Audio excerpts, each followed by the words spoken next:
Because if that's not the case, then where did life begin? You could say you just don't know, but I think that the most logical explanation is life coming from some originator of life. And I would call this originator of life God. Why not call it the flying spaghetti monster?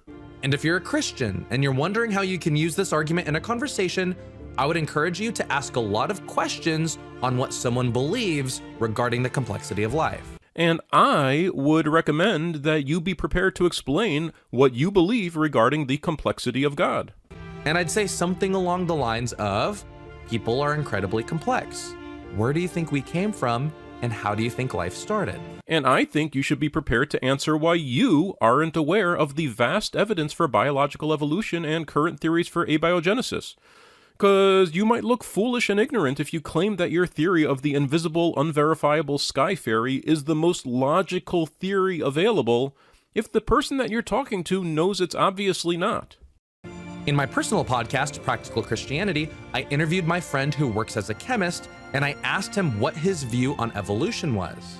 And he told me that as a chemist, he works hard to make sure that the chemicals he creates all have the correct measurements. So if his chemicals and complex compounds that he makes all require intelligence, he thinks that since the world and people have so much more complexity than the chemicals he makes, it only makes sense that a mind of greater intelligence is responsible for creating it.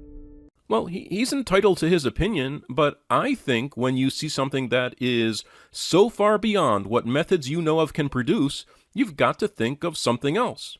A kid can make a pile of dirt, but if you see an enormous pile of dirt like this, you wouldn't say there's some really big kid who made that. No, that's going to be a totally different process.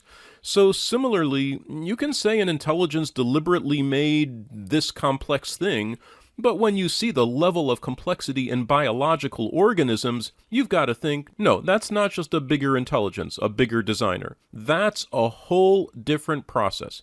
But again, these are just opinions. The question is whether there is evidence that evolution is a process that can generate more and more complex organisms, and the evidence is that it can. And that's what we see in the fossil record, the appearance over time of increasingly complex organisms.